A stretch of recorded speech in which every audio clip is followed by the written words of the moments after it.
What's going on, everyone? Welcome back. I hope you're all doing well today.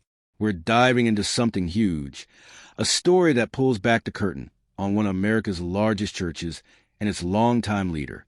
And before we get started, make sure you like, comment, and subscribe to the channel so you don't miss important deep dives like this one, because what we're about to explore is as shocking as it is important.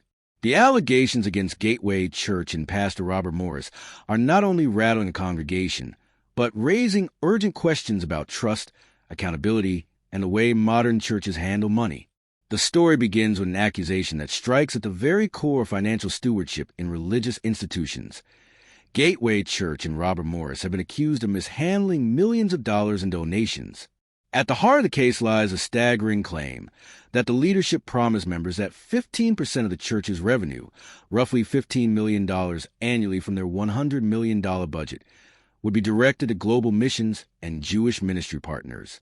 Members heard this promise, gave generously, and trusted that their sacrifices were fueling international outreach.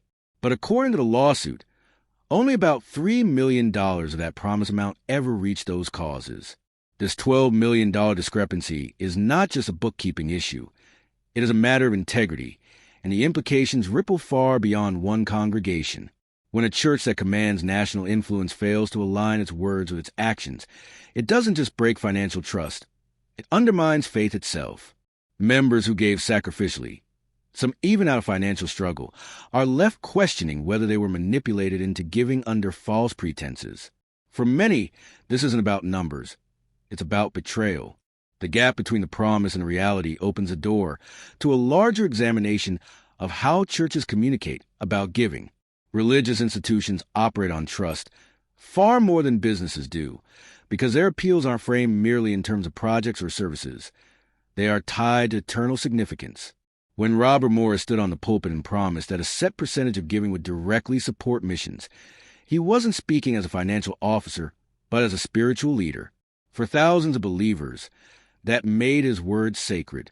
Yet the claim that only a fraction of that money made it to mission strikes at the very heart of the covenant between congregants and leadership. Imagine donating money to feed hungry children overseas, only to later learn the funds were used for other purposes entirely. The emotional fallout is profound because it isn't just about money lost.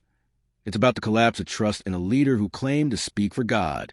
What makes this case even more startling is the unusual promise made by Morris himself in sermons over the years, the so-called money-back guarantee on tithes.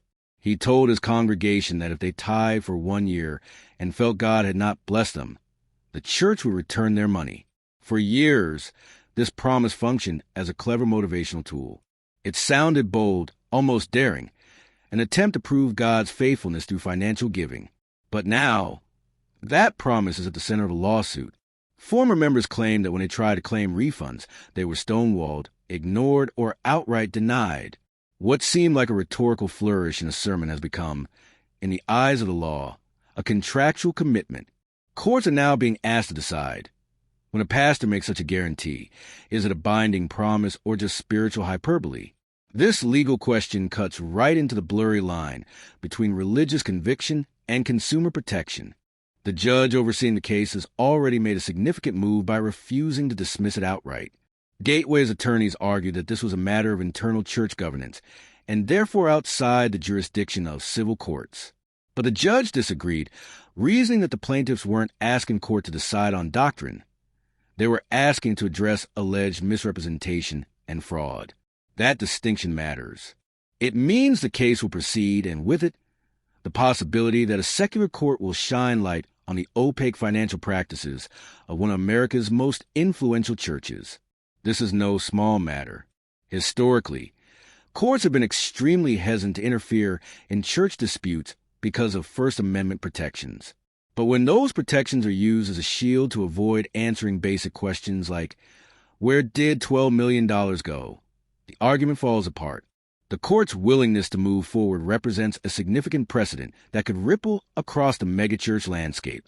Gateway's defense strategy has also taken an unusual and controversial turn. Rather than address the financial discrepancies directly, the church suggested that the plaintiffs were motivated by anger over unrelated allegations of sexual misconduct against Robert Morris that surfaced in 2024. By framing the lawsuit as a vendetta rather than a legitimate grievance, the church appears to be attempting to discredit the plaintiffs. Yet this tactic is deeply problematic. For one, it attempts to conflate financial transparency with unrelated personal allegations. More troublingly, it uses past trauma as a shield against accountability. Observers have noted that such deflections are common when institutions face serious scrutiny, but they rarely succeed in the court of public opinion. For many, the refusal to confront the core financial issues only strengthens a perception of guilt. Beyond the courtroom, the case raises deeper questions about wealth and leadership within the modern church. Robert Morris's estimated net worth of $50 million has become a lightning rod in this controversy. Critics argue that such immense personal wealth is incompatible with the biblical model of pastoral leadership. The image of a multimillionaire pastor urging working-class congregants to give 10% of their modest incomes sits uneasily with the teachings of Jesus, who lived without possessions and warned repeatedly about the corrupting influence of money. For critics, this disconnect is not merely cosmetic. It is theological. The idea that a pastor can accumulate such wealth while simultaneously demanding sacrificial giving from congregants suggests that the church has adopted a corporate, CEO-style model of leadership rather than the servant leadership seen in the New Testament. At the heart of this controversy is the teaching of tithing itself. For decades, many churches have taught that Christians are obligated to give 10% of their income to the church, often citing Old Testament texts. But a growing number of theologians and scholars argue that this teaching is fundamentally flawed. In the Old Testament, tithing functioned as a system of taxation for the nation of Israel. It funded the Levites, supported temple festivals, and provided for the poor. It was specific to that context and was never presented as a universal mandate for the global church. The New Testament, by contrast, emphasizes giving that is voluntary, joyful, and motivated by grace rather than compulsion.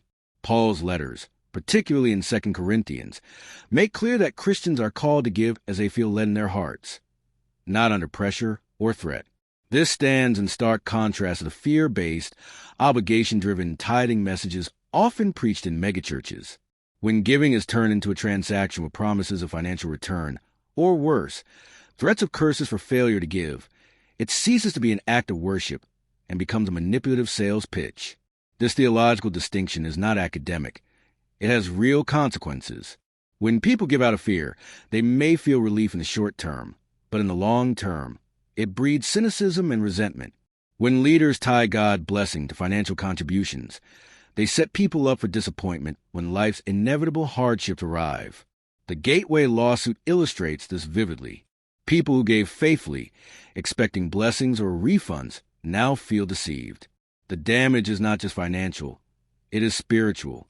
Trust has been broken, not just in one leader, but in the very institution of the church. And once that trust is broken, it is incredibly difficult to restore. The broader implications of this case reach far beyond Gateway Church. Across the country, many megachurches rely on similar models of high-pressure giving, glossy marketing, and charismatic leaders. The outcome of this lawsuit could signal whether those practices will continue unchecked or whether transparency and accountability will become unavoidable. It is a moment of reckoning for the modern church in America. Will pastors and boards recognize that integrity in finances is as vital as integrity in preaching? Will congregations demand greater clarity about where their money is going? Or will the pattern of secrecy and deflection continue, eroding trust and pushing more believers into disillusionment? The lessons here are sobering. Transparency in financial stewardship is not optional for churches. It is essential. When leaders make promises from the pulpit, those promises carry both spiritual and legal weight. Tithing, as often taught, diverges from the generosity envisioned in the New Testament, and when it is used as a tool for control, it does great harm. Exploiting faith for financial gain damages not just credibility, but souls.